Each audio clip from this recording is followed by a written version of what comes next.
Hello and good morning, everybody, and welcome back to the second day of the USCCE May Mini Summit. We're really excited to have everyone here. I'm Kristen Diefenbach, the president of the USCCE, and today we'll be moving into our, like I said, the second day.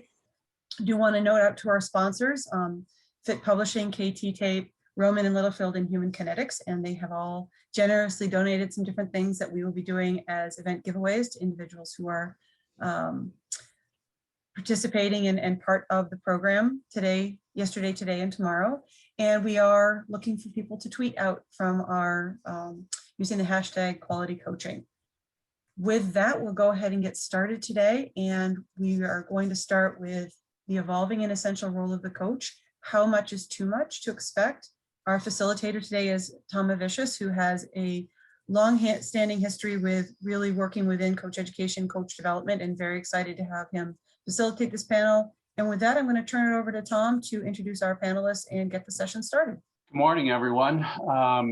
One of the things I just want to mention, and thank you, Kristen, is that I have been involved for a long time in coaching and coach education.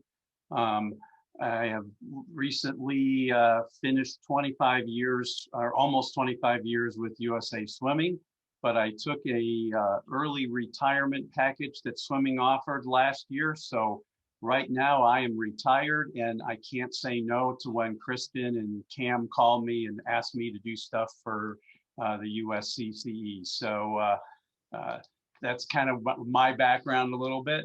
And one of the things that you always know is that the coach has always played a central role in the athlete experience, good or bad.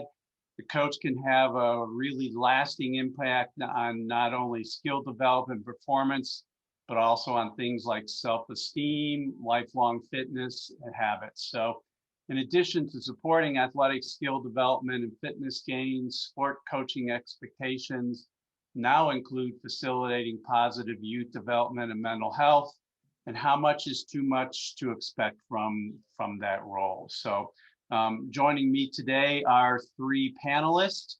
And the first that we have is Nate Baldwin, who is had nearly 20 years of youth and adult sports industry experience as an entrepreneur, a program administrator, and an advocate for inclusive, high-quality sport experiences. From 2014 to 2020, Nate led the revitalization of the Appleton, Wisconsin Parks and Rec youth sports program, which achieved an amazing 75% overall participation growth during his tenure, culminating in recognition as an inaugural Project Play champion in 2018. Nate's currently a customer success manager with sports management platform provider LeagueApps, supporting the organization's fun play, inclusion, and equity initiative, along with their adult recreation and municipal parks and recreation partnerships. Nate's a frequent speaker, presenter, and writer discussing topics such as program delivery, coach preparation, parent engagement, and developing vibrant program culture. So that's Nate.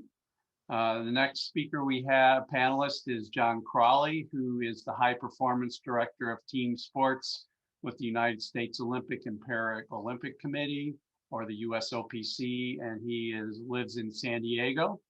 He's responsible for delivering world-class expertise, sustainable high performance, strategic planning, coaching, and athlete development strategies, international competitive analysis and training and competition performance, support for 10 Summer Olympic team sports, which include basketball, soccer, water polo, volleyball, indoor and beach disciplines, field hockey, rugby, sevens, archery, softball, baseball, and team handball.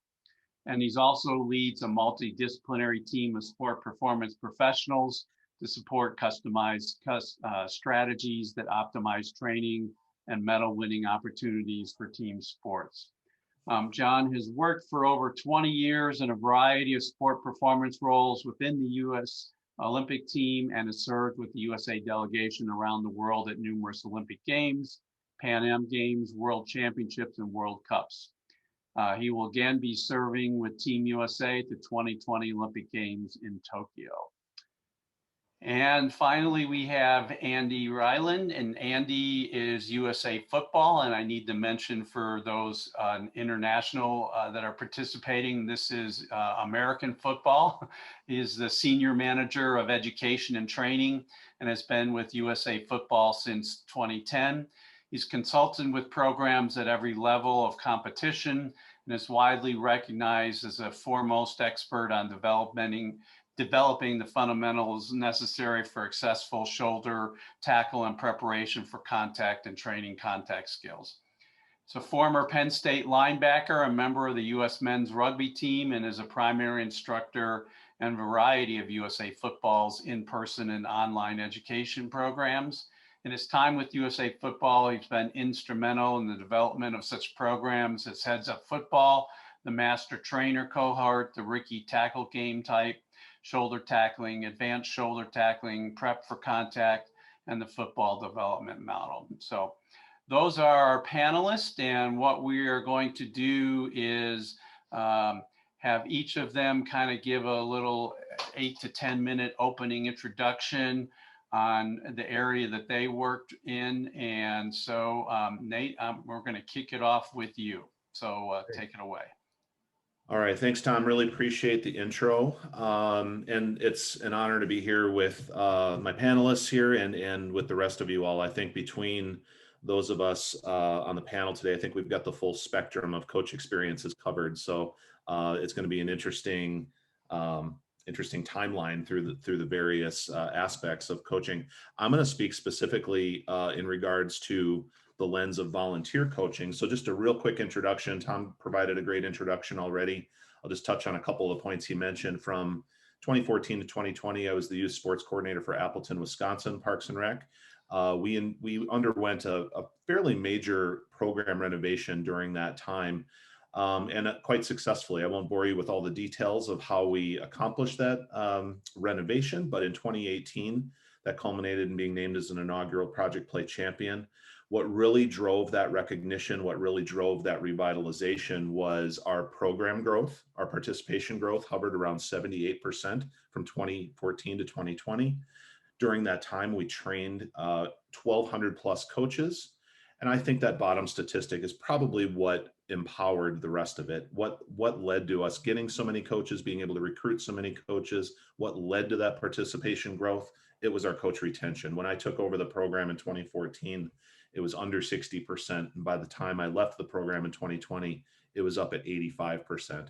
So not only was the experience rewarding for our athletes, it was also rewarding for our coaches, and they wanted to return to the program year after year. And I think that really created a momentum that we rode for several years. When thinking about what the identity of our typical coach is, especially in a park and rec or a municipal or a recreational setting, I think we all know what that means. It means well-meaning dads and moms, right? Volunteer parents who want to be involved with their kids, but often these individuals feel that they're underqualified, they're underprepared, and quite honestly, they're overwhelmed by the responsibility. They're often not sure where to begin or if they can even successfully fulfill this commitment. So that would, if I were to describe the identity of our typical coaches in a municipal or in a recreational setting, that's how I would describe it. So what does that mean in terms of public expectations of those coaches? In a single word, low. It means the expectations are low. These are common phrases that I heard as an administrator of that program. You get what you pay for. They're just volunteers. Oh, it's just some mom and dad from the sideline providing an hour of childcare. So if that's the expectation of our coaches that lead our program, that also is a reflection of the expectations of our program as a whole. So oftentimes the competition that we had here locally and even regionally, of course, they're going to use that. They're going to frame that as a negative, a reason to stay away from recreational programs. If your child wants to be a serious player, you've got to go where the coaches are trained, where they're paid, where this is their livelihood. That's the typical feedback we would hear from the public. And honestly, those were the obstacles we had to overcome if we were going to be a viable alternative for programming in our community. So that's quite different from what my expectations were of those coaches as an administrator. My expectations, we were going to commit to excellence. I wanted our volunteer coaches, and as it turned out, they wanted to be successful. So how do we create excellence? How do we create success when we're dealing with volunteers? So these were my expectations of them. We're going to build them up. We're going to encourage them that they can do this and they can be great at it.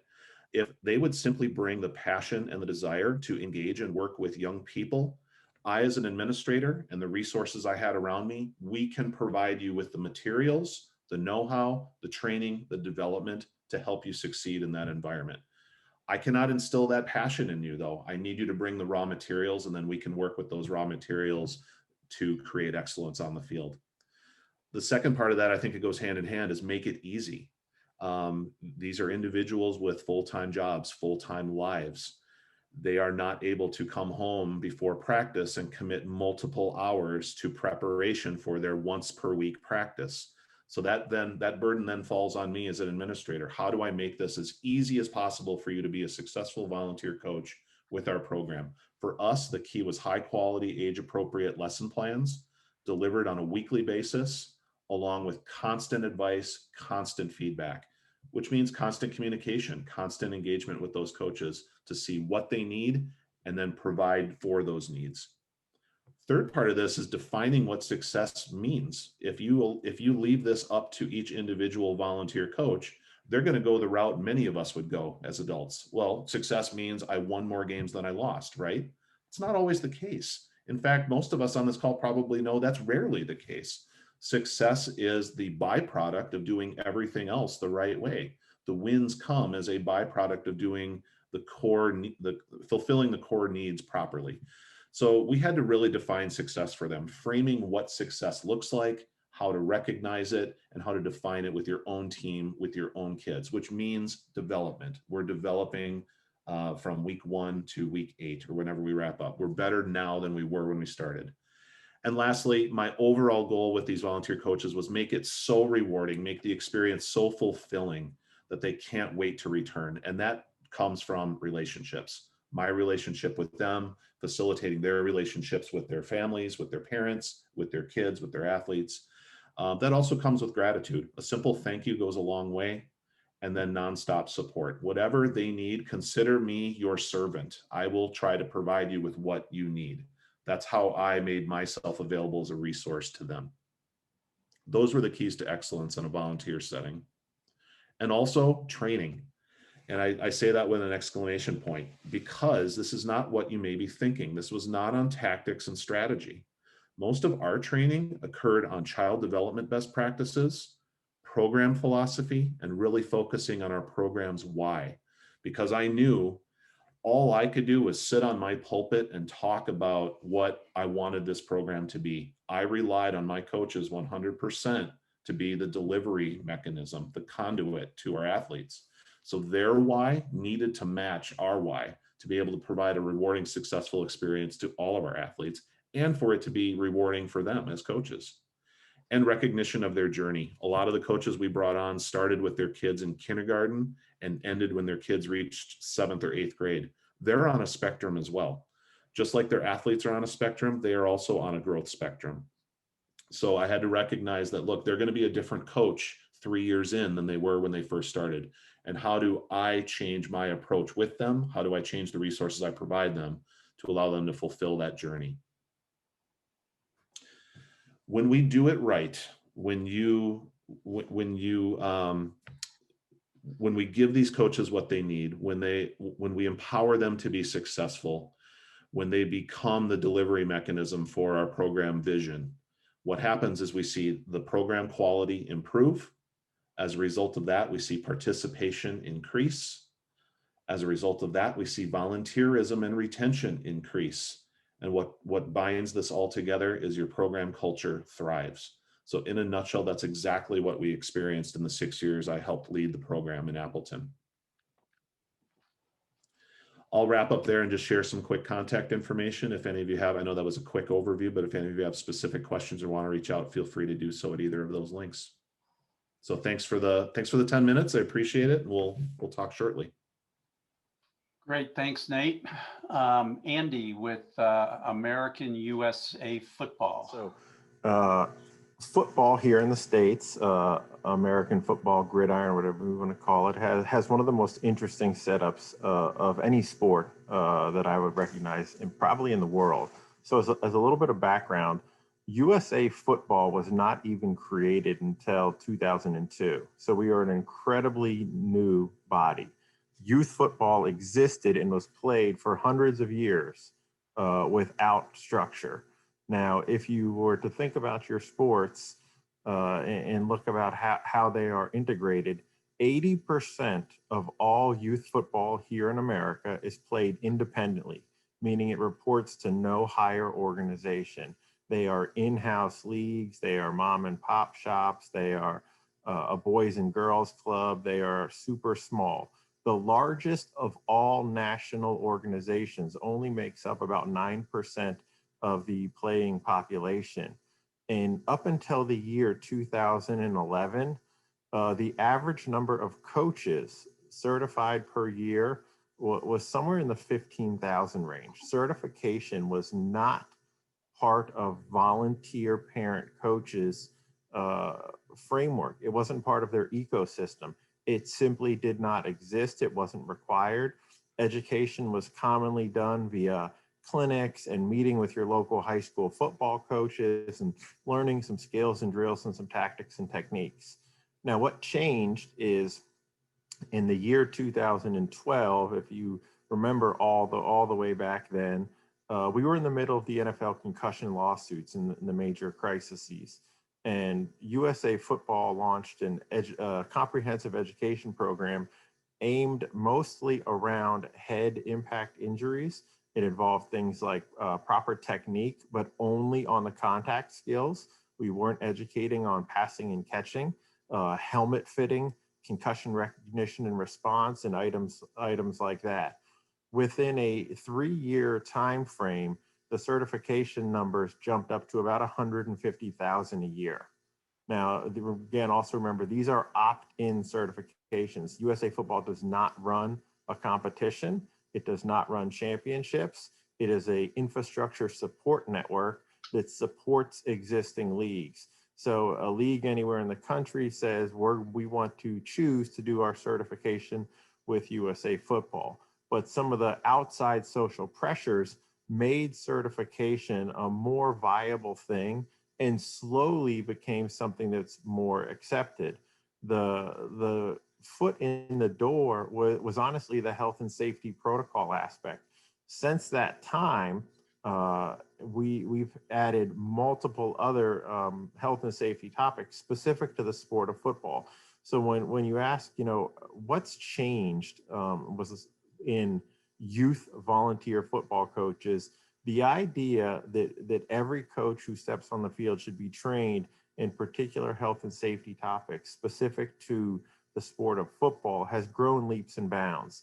Now every coach, or I should say 75% of the market share who goes through our education is going to get concussion recognition and response. 2/3 of all sudden cardiac arrest deaths in children during athletics happen in the sport of football and basketball. So that became a huge topic for us within the sport of football. AED awareness and emergency action plans. Obviously, because of our time frame in the summer and the fact that we wear, 8 to 10 pounds of non-breathable plastic on top of our bodies tends to do some things in the heat. So heat acclimatization, heat illness, injury and prevention, and then exertional heat stroke treatment are all topics that politely we'd like to say we kind of spearheaded within our volunteer youth organizations and now are required at the high school level. If you go back to some of those early 2009 before the Lystad law and in 2012 before the major issues, these weren't required even at the high school levels. Now this health and safety material is required. So we've grown leaps and bounds, and coaches are now, and parents and commissioners are probably expecting, rightfully so, that if you are going to oversee 15, 20, or 25 youngsters for an hour or 2 hours, 2 or 3 days a week, you should have the minimum certification to be able to recognize some of these important health and safety standards. We can go into a deep dive on athletic trainers in youth sports, and I know that's an issue in all sports, but we can arm people with basic tools and emergency action plans to be able to respond to these situations, and then obviously contact emergency professionals. Now, in the more recent times, as we've started to dig into the more of how to coach or mental health and these new topics, it comes with pushback. If we're going to be 100% completely honest, the volunteer youth coach who has gone for 100 years without being certified, who's recognized that health and safety is an important topic, is now saying, well, I didn't sign up to be a guidance counselor. I signed up to be a football coach. I want to be involved in athletics, and I understand that I'm supposed to be a good role model, but I don't know if I'm prepared or have the tools to deal with these sorts of things. So there's going to be pushback across multiple levels. Now, there's also huge acceptance in various organizations who are thrilled based on their community, based on their preconceived notions, or based on what they need. But it is a constant battle. And the title of this, How Much is Too Much, is always a challenge, because people will always say that it's becoming harder and harder to volunteer. We joke in our office that the number one trait to be a youth sports coach is availability. There are lots of great teachers in this country.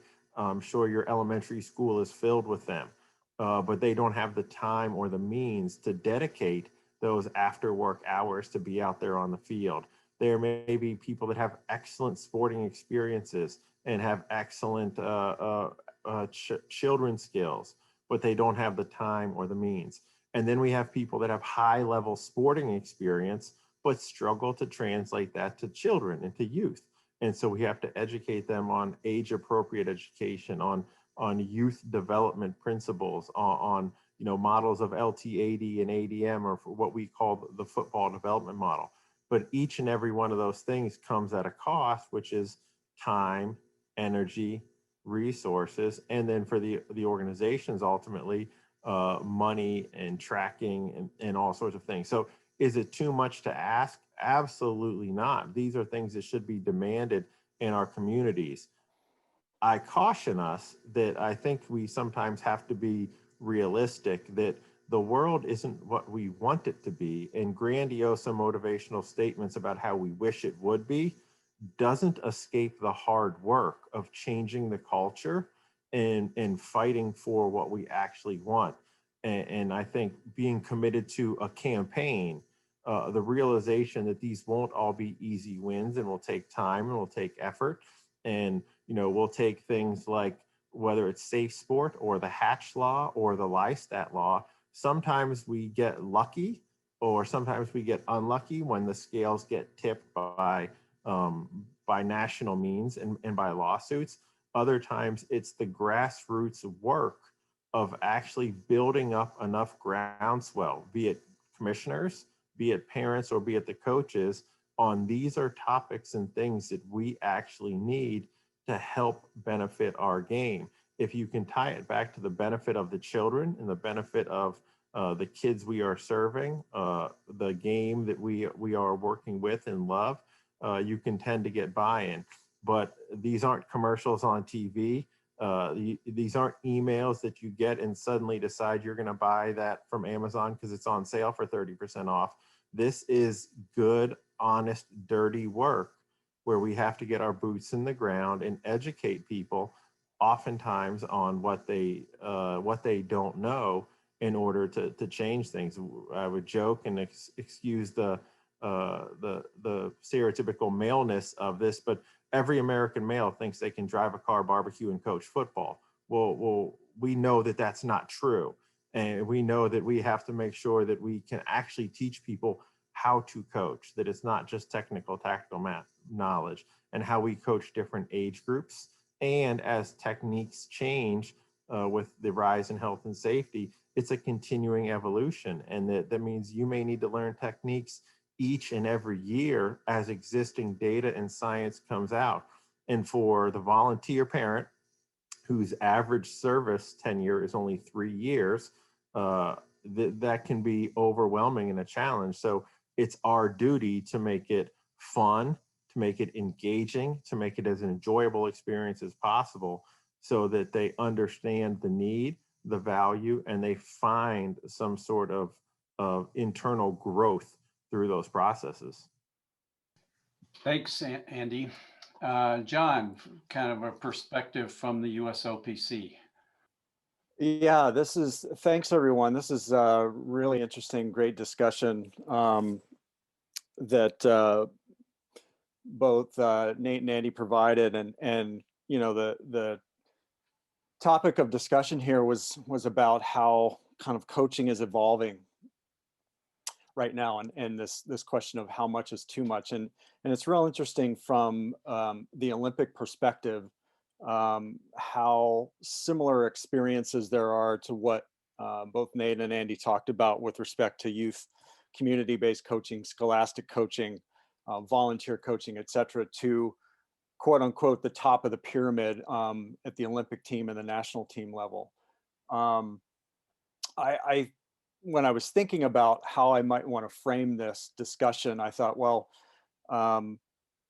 yes, coaching is evolving, but I also kind of wanted to go back to some fundamental concepts to establish kind of a framework, and then see how these other pieces kind of fit together within that framework. So if you'll indulge me, I'll just share my screen here real quick. And just kind of give you some perspective from where I sit. So in my role, I've been in this role since right after Beijing in 2008. So as the high performance director for Summer Olympic Team Sports, I have the opportunity to work with some, obviously some very high level coaches who work for our Olympic teams, or lead our Olympic teams, and in many cases also lead high-level collegiate programs, and in some cases also lead in the professional sports field as well. And so while I'm not directly tied to coaching education and coaching development per se within the USOPC's coaching education group, I still do quite a bit of that work within the team sports group, and I'll talk a little bit about some of the things that we've done. But again, back to this idea of some personal reflections and lessons from across the sporting landscape, in particular with the sports that I work with. And there's a couple words that I'm going to throw out today that to me are pretty fundamental to this conversation. And the first word is attention. And what I mean by that is understanding where the coach's attention is, and where it's being directed, and what or who is competing for my attention. And likewise, and this is not just a coaching issue. We all recognize that these little devices that we carry with us 24 hours a day are designed to capture our attention. We live in an attention capturing society. And so one of the biggest challenges that our coaches face, and quite frankly, one of the biggest challenges our athletes face, is what is grabbing our attention, and are we mindful and aware of all the things that are internally and externally kind of competing for that attention, because attention is kind of the economy of growth, so to speak. The second word I want to throw out there is this idea of intention. So how am I as a coach what am I deliberately doing to address specific coaching, teaching, relationship building, other critical performance issues? So how am I deliberately directing my attention to ensure that the fundamental tasks that I'm trying to accomplish are in fact being done? So those kind of sit at the heart of my discussion today. And I'm going to kind of do it in a way where I want to ask you to reflect on your work as a coach, or the work that you are doing with developing coaches around, again, some very fundamental concepts. The first question that I would throw out there for your consideration today is, are you getting better as a coach, and how do you know for sure? So what are the things that you're using to develop and assess your performance as a coach? What metrics are you using to determine that? Are you, as we heard a little bit earlier, there's often the common evaluation tool of, well, it matters how many, how much you win and how often you don't.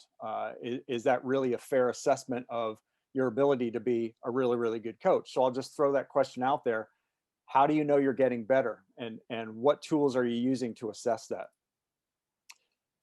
The second one that we often face is this idea of, are we taking advantage of all available information and resource to inform our effectiveness and guide our ongoing development?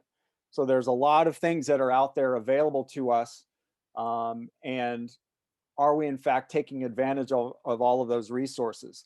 Whether it be human resources, whether it be knowledge and training, whether it be relationships, whether it be financial resources, facility resources, et cetera, et cetera.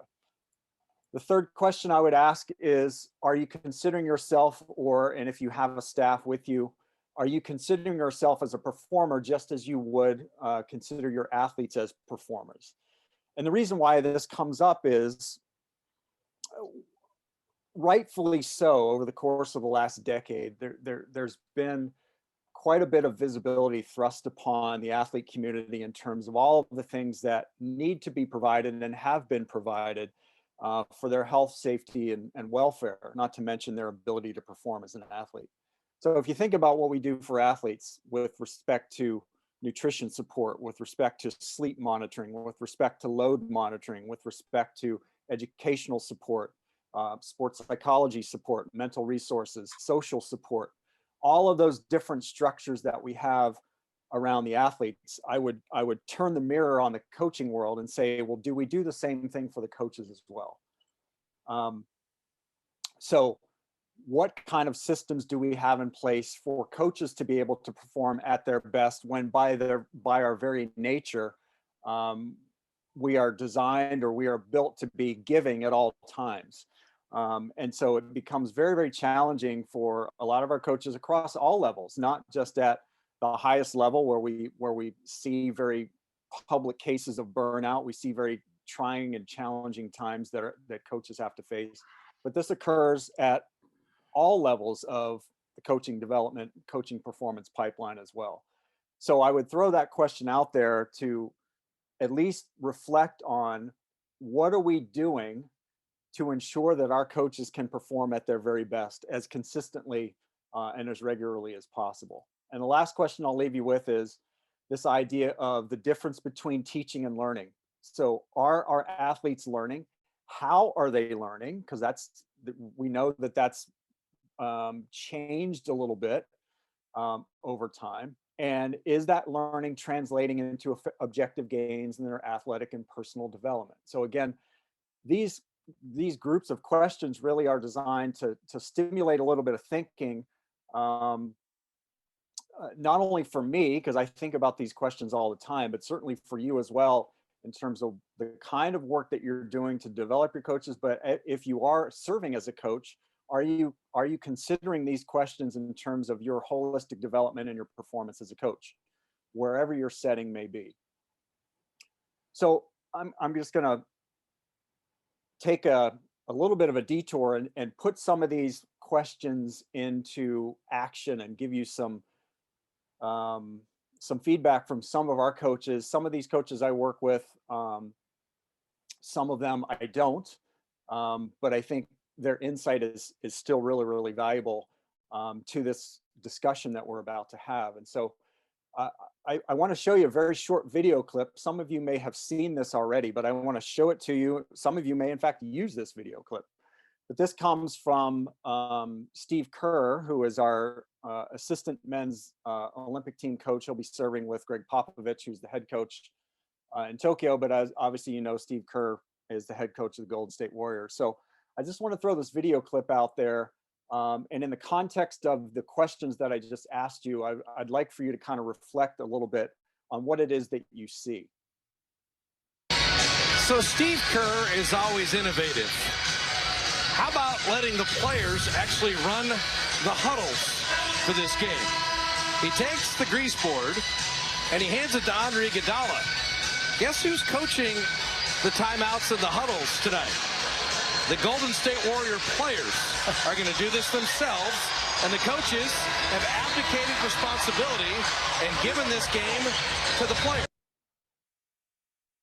So this is a really interesting video clip, and if this happened in a game between Golden State and Phoenix in 2018, and if you recall back at that time, if you saw the talking heads on TV, you saw a very interesting response to this. In fact, there was a lot of discussion that this was somehow insulting to the profession of coaching, and in fact that the opposing coaches, the opposing team, should be extraordinarily upset about what they saw.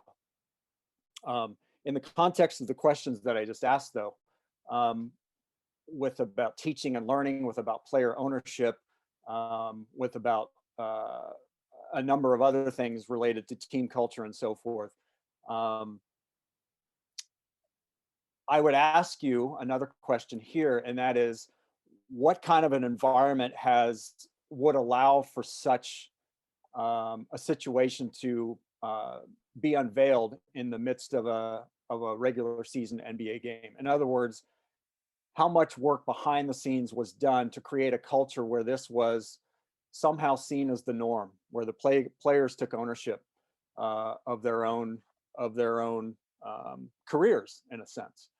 And so I found this to be a really interesting clip and a really interesting illustration of some of those questions. And here's actually what Steve described when he talked about this particular situation. He talked about it being a players' team. It's their team and they have to take ownership of it. As coaches, our job is to nudge them in the right direction and to guide them. We don't control them. They determine their own fate.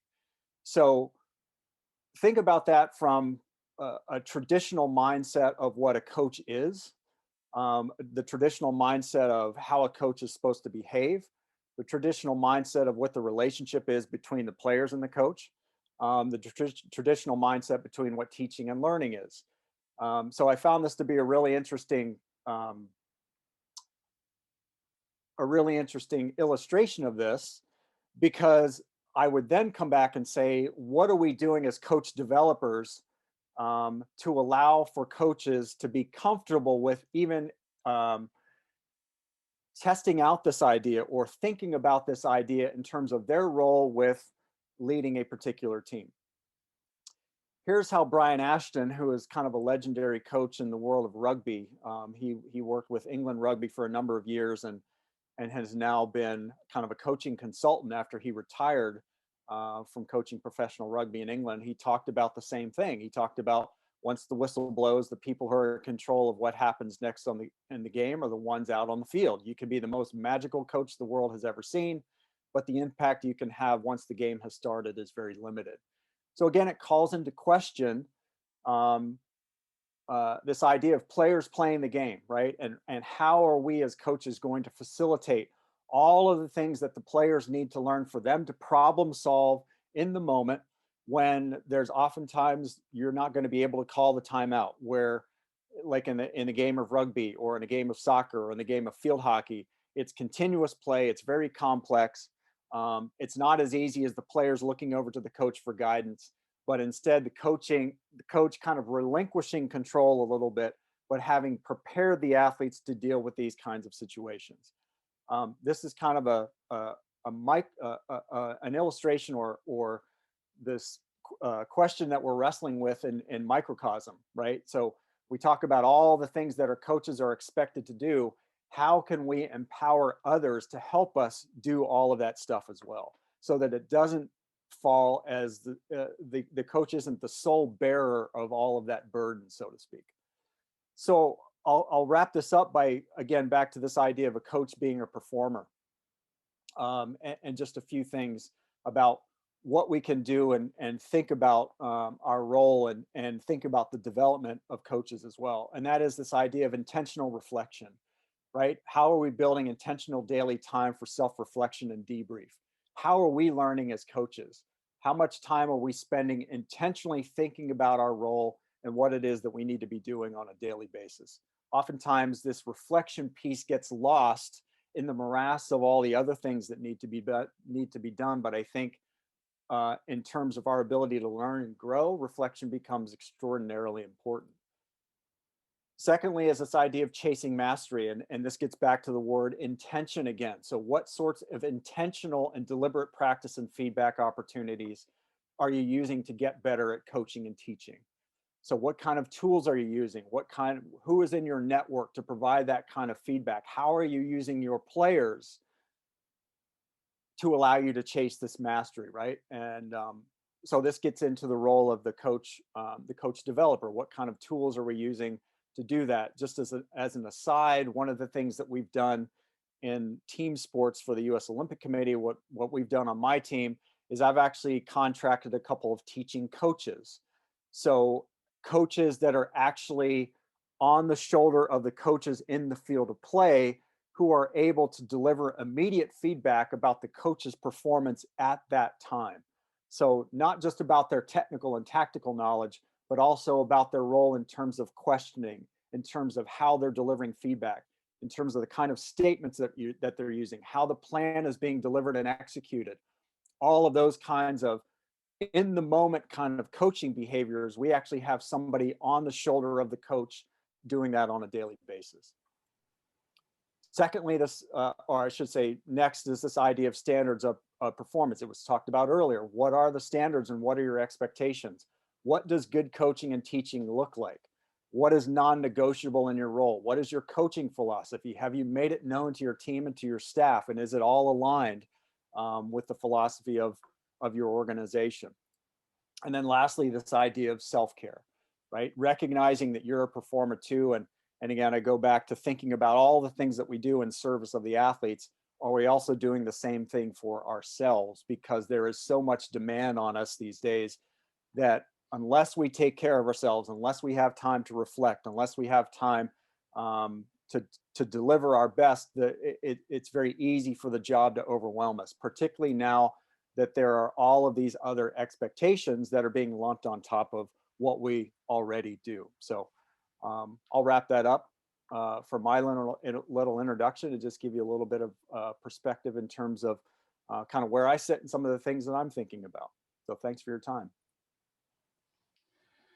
Thanks, panelists. That was a pretty amazing discussion there, just the start of the discussion. So one of the things that I want to start out with, and Nate, this question is going to start with you, is you talked about teaching a lot of your volunteer coaches, not necessarily the X and O's, but how to work with kids and child development. And Andy, you kind of hinted at this as well. So I guess I'll open it up to the three of you. How do you do that, and what kind of resources do you and did you use? The biggest part of the program renovation that I helped lead here in Appleton was dialing in what our vision and mission was for the program. So it really meant sitting down and defining what our core values were as a program, what we wanted our kids to come out with at the other end, which was, in a nutshell, a joy for sport that they would hold on to throughout their life. And then we had to make the connection between that goal and tangible actions that our coaches could take to ensure that goal was achieved. So how is joy achieved? In the eyes of a child, what is joy? So it was a process of trying to get our coaches out of this adult mindset of wins and losses, performance, and really just take it back to how did sports make you feel good when you were a child? And start to make those connections again, that this is what we need you to be doing to ensure that these children have that same opportunity. So, for me personally in this program, it's not going to sound very glamorous, but I literally whipped up a big PowerPoint presentation, and it went through our vision, mission, and values one by one. why they were important for child development, why they were important for long-term athletic development, and how they could behave and structure their practices in a way that would assure that result. So that came in the form of lesson plans, of course, which I mentioned earlier. As you know, the PowerPoint was fine. It was the best I could do at the time, but more and more resources have become available in recent years. One that we transitioned to in my program, because I thought it was so much better than what I had produced, was the Project Play How to Coach Kids module. Even in its early days, it was touching on all of the same child development points that I was touching on. It just did it in a much more well-produced and visibly appealing way, I guess we'll put it. But that resource, which continues to be free, has only gotten better and better and better. It addresses specific sports, it addresses specific age groups, and it's really focused on child wellness, joy for sport throughout the lifespan. And I think that was at the core of what our program represented, and therefore it needed to be at the core of what our coaches believed and influenced while they were on the field. So that's kind of the, I guess the genesis of that on my end in Appleton. Yeah, so for us, we've always included a module on how to coach kids in our formal education. I think one thing that people on the Chat and Shoes would have heard me said before that I'm a huge believer in is that NGBs have to do a great job separating education from certification. And we have a multitude of platforms and resources and ways to get information out. And our certifications, while they might reach the most people because there's some sort of mandate, if we take a one bite of the apple approach, we're watering it down. So we've always offered some modules on how to coach children. We have age-specific modules that can be taken selectively, which are currently not part of the certification. We also offer practice plans by age group. We have skill progressions and skill recommendations broken down by age group. We have decision-making matrices and character development. We have a online, a digital app on the phone. So we just try to hit it from as many different ways as possible. But then the other thing that I mentioned is there has to be a sales piece to it. Is that you have to talk to people, you have to convince them, and sometimes simply saying is, look, you spend your entire life communicating with adults. You work in this building, you work in an office, you're a plumber, you are excellent at those skills.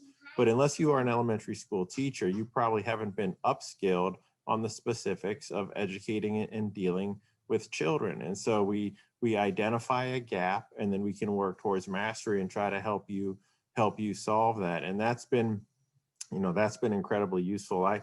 The number one piece of advice I tell people every clinic I go to is whenever you get your age group assigned for whatever sport you coach, I want you to find a local school teacher from that grade and take them out to breakfast or lunch and pick their brain. And I hope they hate sports, the teacher you take out to lunch. And I just want you to talk about gaining attention, refocusing, ways of managing learning, best ways to get attention, how often you need to change activities, just learning everything you can from an educational perspective, completely outside of sports. That's the best professional development you'll ever have for preparing to coach a fourth grader, is taking that fourth grade teacher who hates sports out to lunch and learn how to interact. But we can then take those lessons and embed those within our educational protocols, our PDF manuals, our resources, or whatever other things we have, because that is a real challenge. Teaching kids and treating them like many adults leads to really, really bad experiences. And it's especially true with my sport, although I'm sure it's no different than other sports. But people with high level playing experience are seen to have a particular tactical knowledge that would be very useful as a coach. And often it's incredibly blunted by the communication means because of the age group they're working with. And so it's our job to upskill. I'll just add, I agree with that wholeheartedly, that last point. And I can even say that from a community grassroots perspective. that was a big challenge when recruiting, when talking with prospective coaches, this idea that you have to have this prerequisite level of playing experience to be a successful coach. That was a really hard thing to overcome. When I would go out recruiting for coaches, I had to really reinforce the point that if you have a joy and a skill at communicating with and engaging with young people, I can provide you with the materials to teach a group of 6-year-olds. Okay. I can provide you with the resources you need to effectively coach a group of 7 or 8-year-olds. Even if all you did as an athlete yourself was play at a recreational level, that is so much more than what many of these kids are capable of doing right now. So let me empower you. But yeah, there's so much deference to the experience aspect of it. And I agree with Andy wholeheartedly that can be, in some ways, one of the least meaningful traits in terms of what makes an effective coach. And I think we've seen enough examples of this at the very highest levels where, some of the best players flame out as high level coaches. And I think it's for that reason. They don't necessarily possess those other traits to be able to make those same connections and provide that same experience to the athletes they lead. So sorry for the sidebar there. John, anything to add? No, they've both framed it really well, because a lot of the issues that that were brought up translate into what we see at our level as well. And I'll just, I guess, if I can go back to kind of this foundational argument of, one of the key traits of the most successful coaches is their ability to teach. It's certainly not the only trait, but it's one that I'm certainly paying a lot more attention to over the last decade or so.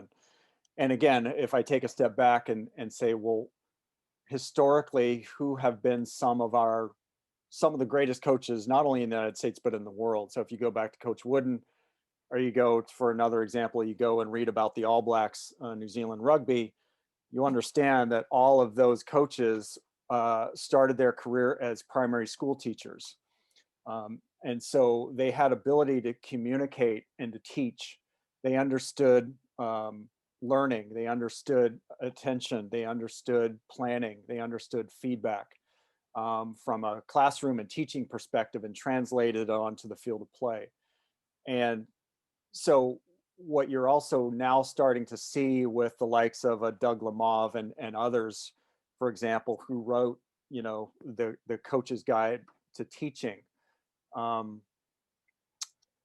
there's a lot more emphasis now on not just how much knowledge you have, but your ability to be able to translate that knowledge to the athletes that you're working with, understanding the very nature of the change that's going on, and how athletes and how kids and in this case, in my case, how young adults are learning.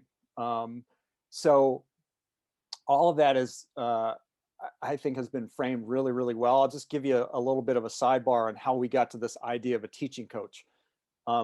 One was obviously looking outside the world of sport. There's a lot of examples where there's a mentor-mentee relationship in a professional domain. So if you go to in the medical domain, for example, residents working at a teaching hospital under the direction of a resident director, a full-time physician. So they're allowed to operate in their role as a physician, but they're doing so under the watchful eye of an experienced physician, right? You see it in education, where there's student teaching and the master teaching. So there's a lot of examples where this idea of having a mentor in the arena where you are working day in and day out is not something that's unusual. So I, as part of my role, was simply asking the coaches, having a conversation with the coaches, a very simple question: when you're done with your duties on the field of play for that particular day, for that training session, who gives you feedback on how well you did that day? What kind of feedback do you give, or do you get, if you do in fact get feedback? And more often than not, there was a lack of that there wasn't a whole lot of feedback that was being given. And you just take that one step further, and they would ultimately say, and we all know this, they would ultimately get to the point of, it's a very lonely profession. Everybody expects all this stuff from me. However, when I'm looking for feedback on my performance and trying to get better, either I don't have somebody there to give me that feedback, or people are afraid to give me feedback because of my position, or it just doesn't come, it's non-existent. And so the bridge then was, well, what if we could put somebody in place who wasn't there to evaluate you from a job performance standpoint, but was there strictly as a teacher, as a mentor, to give you feedback while you were performing out on the field of play? Would that be something that you would like? And made it as an opt-in. And everybody that we worked with said, absolutely, that's what I'm missing. I want to know whether what I'm doing is having the impact that I think it's having. And I want to get the feedback on what I need to do to get better day in and day out.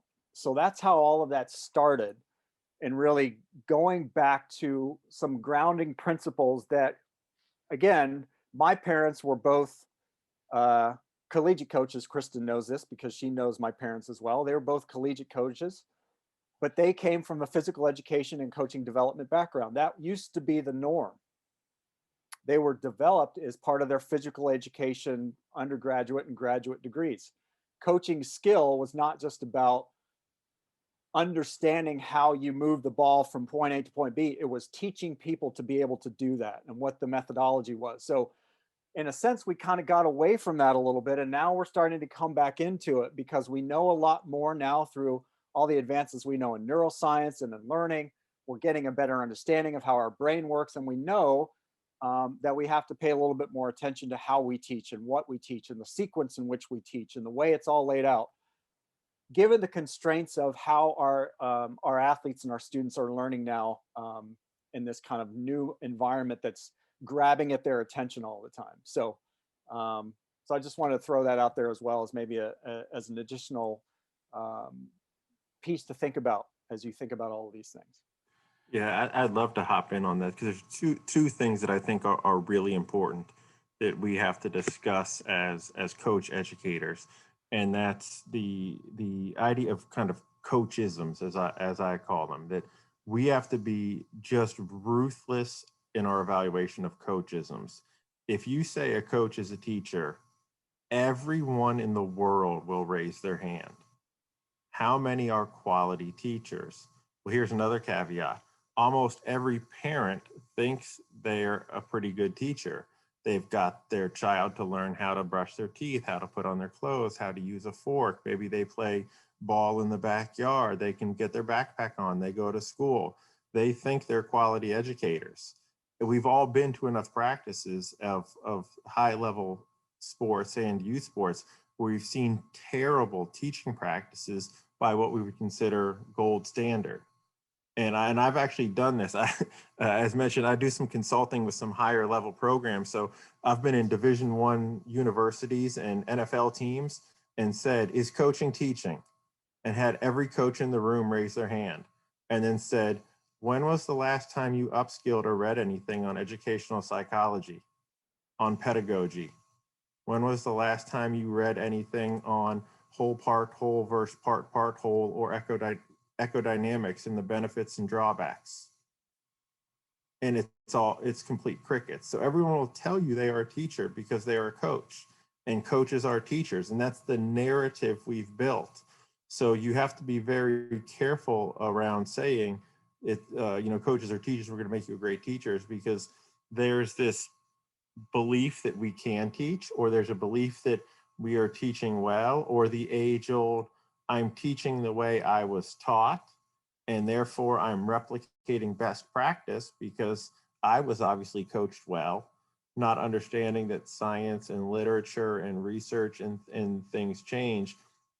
So we have to be able to massage and mold these conversations on what does good teaching look like in the education or in the sporting field.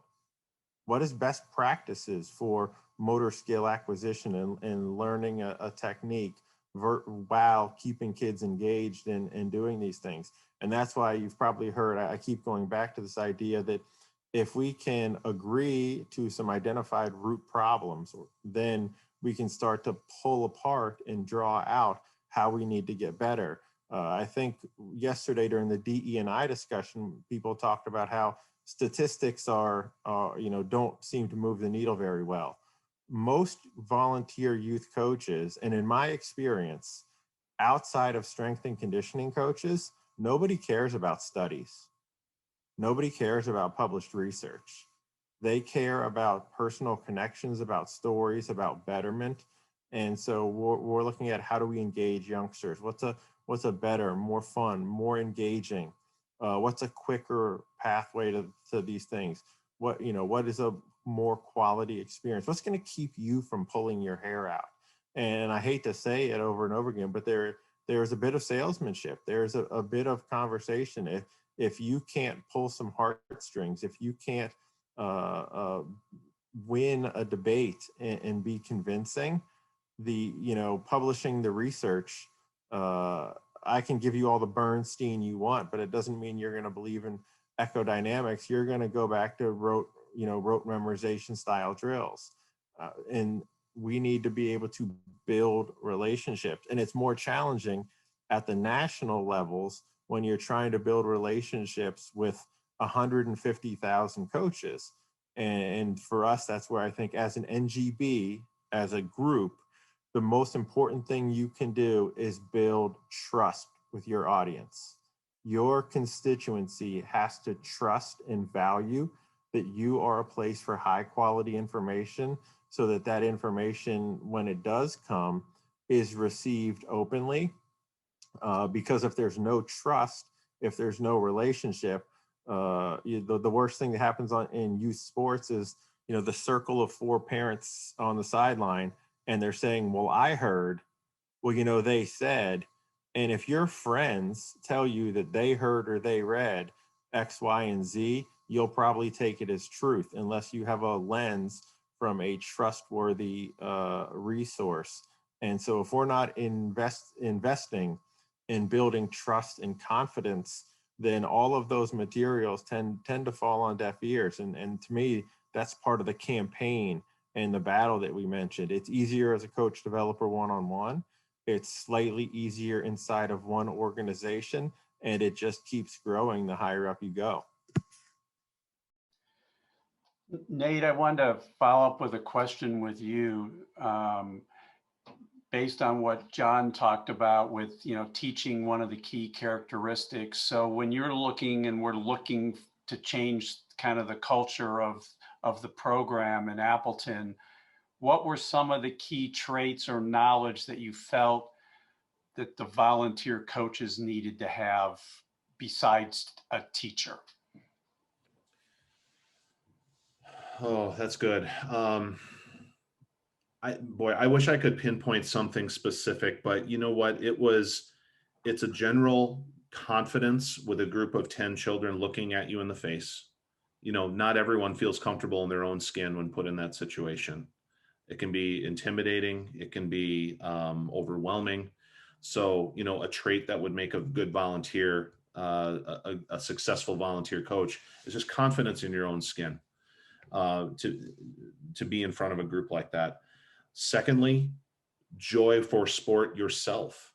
One of the phrases I used to use with a lot of our first-time coaches was that if you're not enjoying yourself while you're out there on the field, your kids have a sixth sense to see right through you. They know when you're not enjoying yourself, and they know if you're faking it. So if your joy for sport, your joy for engagement with those kids has to be genuine, has to be real, has to be honest. And if you bring those two things, then any level of technical understanding you might have of the sport is going to be beneficial. But then a lot of those other gaps, especially in the things that John and Andy were talking about, at least in a program where each season only lasts about 6 to 8 weeks, where we're not going to develop all of these folks into viable teachers, it forced us to dig deep and provide that material, guide their actions, guide their delivery. So, a tangible example here, we had to We had to, from scratch, develop every single lesson plan that we provided for every age group and for every sport. And it had to be built from the same foundation of developmentally appropriate, activity-based, you know, the whole no laps, no lines, no lectures philosophy, so that we did not have to instill that understanding in every single individual coach. It was inherent in the curriculum we provided them. So simply all they needed to do was see a couple of examples, go through the lesson plans. So we tried to minimize those issues of consistency. We tried to minimize those issues of deviation. We knew that if we were going to provide a viable, competitive program that was consistent in its delivery, we needed to make sure that that experience a child had from one team to the next was consistent, and consistent regardless of the random coach they happened to receive. So that sounds a bit dismissive of the talent we were bringing in to lead our kids. But in my assessment, I think we were doing them an enormous favor. We were taking that off their shoulders. We were allowing them to be who they were, and we were filling in the gaps to help them be successful on the field for that 8 weeks. So it's a team effort. It's, you know, you bring the passion and the genuineness. Is that a word? You bring the passion and the genuineness. We are going to provide you with the resources and the material that will help you deliver those lessons appropriately and successfully. That was the winning combo for us. Okay. And Tom, John, if I could add on, oh, go ahead. sorry, Yeah. if I could add on to what Nate just talked about building systems. I'll just give you an example of a very similar system we built for our team sport coaches. So what you're talking about, Nate, when developing these kind of consistent lessons plans, we kind of took that concept, and again, looking outside the world of sport into other industries that also use this idea of checklist, right? So you look at commercial aviation, you look at medical surgery, you look at nuclear power plants, you look at all of these different industries that utilize checklists. The whole idea is to ensure that a system is in place for consistent delivery of effort and activity, right? Or maybe not effort, but certainly consistent delivery of the way things are designed for maximum efficiency and maximum safety in the cases of those other industries. And so we actually developed a training organization and delivery checklist. And so while it was not a standardized approach to this is what every practice session will look like across all of the different teams that I work with, what was consistent was there are elements that need to be considered or should be considered for every session that you're about to deliver. So we break things into the planning phase, we break things into the execution phase, and we break things into the debrief phase. So we just simply call it, you've probably seen this elsewhere as well, plan, do, review, and then closing the loop is the learn. So plan, do, review, learn. So what are the things that we need to be considering as we plan today's session, right? From what's the theme of today's training session? What are the outcomes that we're trying to drive? What are the standards of performance and standards of execution that we're maintaining? What are the activities that will align and drive all of those things? What are the roles and responsibilities of everybody that's included in that training session? Does everybody understand what it is they're supposed to do? How are we briefing this to the athletes? Do we need to rehearse anything before we get out onto the field of play? That's the planning side. The execution side is, okay, how are we actually executing and delivering on the field of play? And then at the end is, how are we debriefing this? How are we debriefing this for the athletes? How are we debriefing this for the staff? So did we do what we say we did? Did we have the impact that we thought we were going to have? If not, why not? And then the learn part is, how does that inform our next training session? So there are ways to develop and apply these systems of training and systems of consideration, if you will, not just at the level, Nate, that you're talking about, which is fantastic, but we're doing the same thing at the very highest level where there's a physical checklist. And that's just there to remind them to think about all of these things to maximize the effectiveness of how the training is organized, but more importantly, how it's delivered and the impact that you're trying to drive on the field of play every day. So I guess I'm going to start one of the last questions, John, and Nate and Andy, you can jump in after I ask John. Does it make a difference in terms of the expectations put on a coach, whether they would consider themselves a professional coach, and I would use that word more and learn that that's their primary source of income? And John, you're dealing with coaches at high performance levels, so that obviously is most of the time their specific income, versus a volunteer coach, who is more in the area of like Nate, where they're a parent, or Andy said that they do this for average of 3 years. Is there a difference of the expectations put on the coach? I'd go back to what what Nate talked about in his very beginning opening presentation about this idea that I think the expectations are very much the same. It's about, I go back to something that was told to me many, many years ago, and that is that an athlete meets the sport at the coach. And so, so if the expectations are the same in terms of maximizing the value of that experience, it's no different for a professional athlete than it is for a 6-year-old.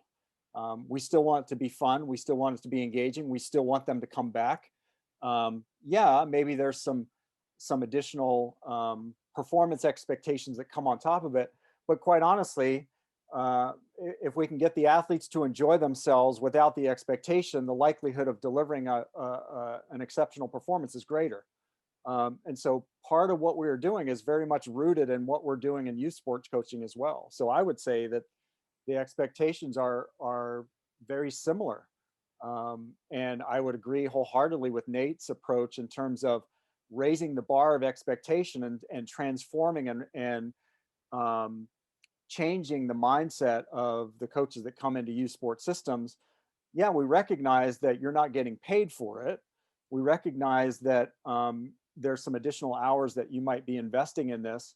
But ultimately, the whole idea is for the value and the joy of those kids.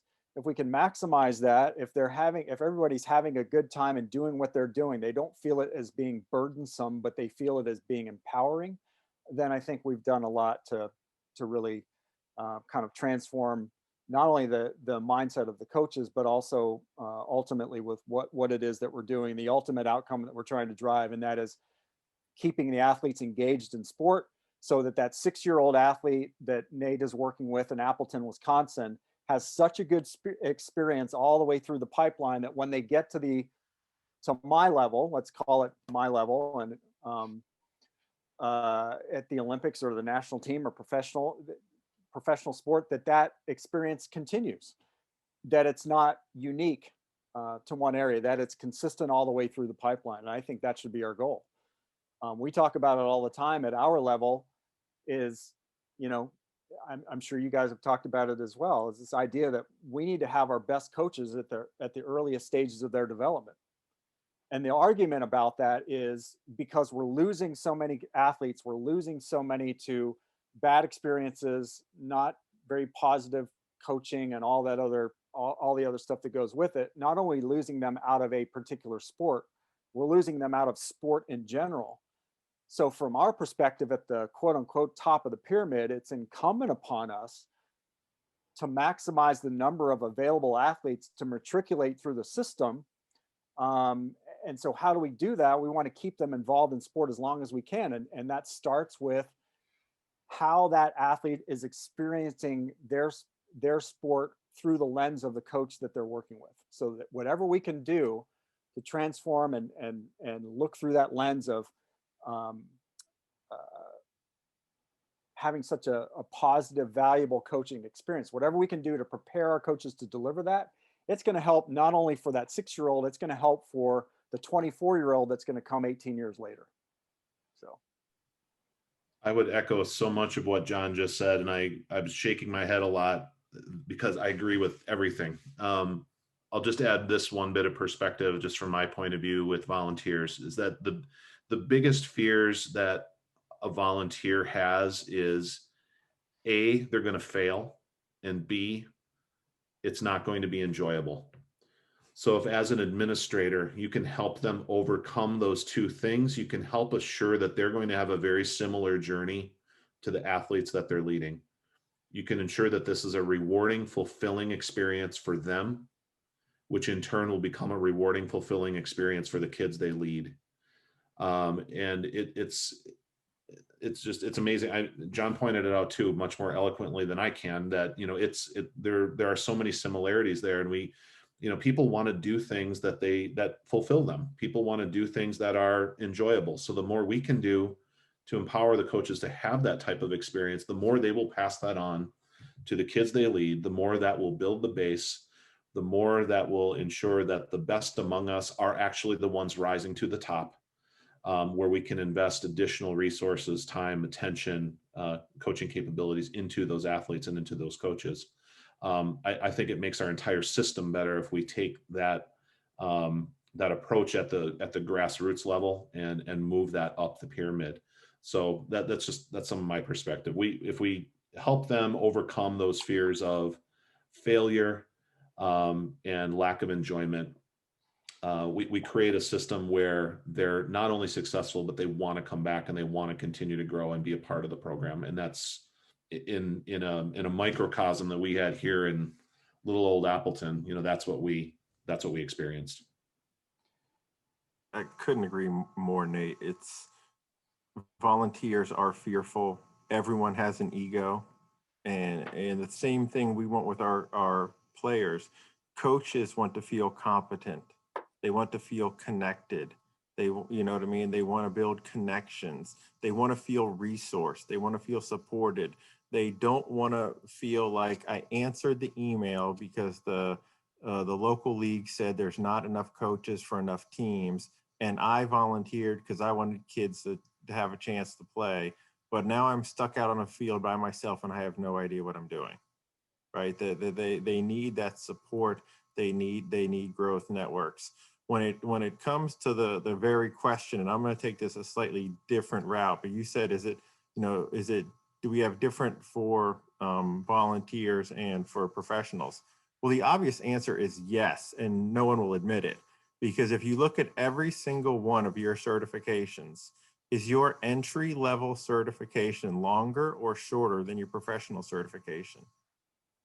We ask way more time, way more energy, way more study, way more research, way more knowledge from professional coaches. Now, the goals are the same. The topics are the same. The importance is no different, but we must be incredibly strategic, well thought out, and incredibly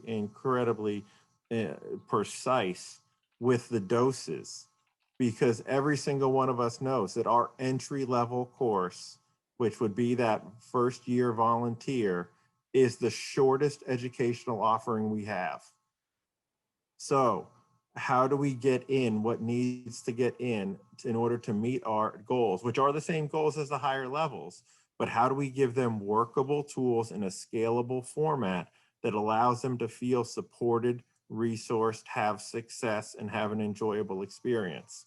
Because, if I had my 6-month journal keeping professional development license program, and I could do that with a local youth coach, I egotistically, I think I could make a great coach. But what, can I do that in a weekend? Can I do that in a 4-hour online course? So the efficiency in which we must communicate the same messages into usable bite-sized chunks of information is, to me, where the gold is at. It's you have to be ruthless in stripping away the fat, find out what's most important, what's going to drive quality experiences, and get to that, because your own frameworks, mine included, we can all agree, all of our frameworks dictate we have less time to communicate this important information to the very people we have said are the most important, because they're at the bottom of the pyramid. So I think that's our challenge, and hopefully that's why I still have a job, so we can continue to fight and claw and scratch and tweak and try to make better, because that's the ultimate challenge that we truly deal with. So that's a great kind of a wrap up there, Andy. And I want to thank Andy, Nate, and John so much. I have literally pages of notes here, and it was hard to scribble down notes and read the chat for the questions because I was, definitely took a lot of information away from. So I really appreciate the three of you spending your time. And Kristen, I turn it over to you in terms of logistics for what's going to happen next. Sure, just really quickly to get everybody on page. First of all, thank you, of course, to everybody in the panel. Tom, amazing job facilitating that, and to John, Nate, and Andy, just incredibly powerful, and thank you so much. I've had many conversations with all of you over the years, and I've had many conversations with John's dad over the years about these types of things, and it's just so exciting to see, as Andy was talking about there at the end, pulling this together and starting to do this as a collaborative group, because I think that's where the impact starts to happen, when this is a bigger message than just a few of us out in the field, but we can raise our voices together, and that's so exciting. So as we transition from this session into the afternoon sessions, I just would like to remind everybody that we are switching links. So we're going to be closing this one out in just a second, and you have an afternoon link that goes for the full afternoon set of sessions, and we will be starting there in about just under 10 minutes. So really quick bathroom breaks, really quick run, and join us. And we look forward to seeing everybody this afternoon. And again, thank you to our panel and to Tom for facilitating. That was wonderful. Have a great afternoon, everyone.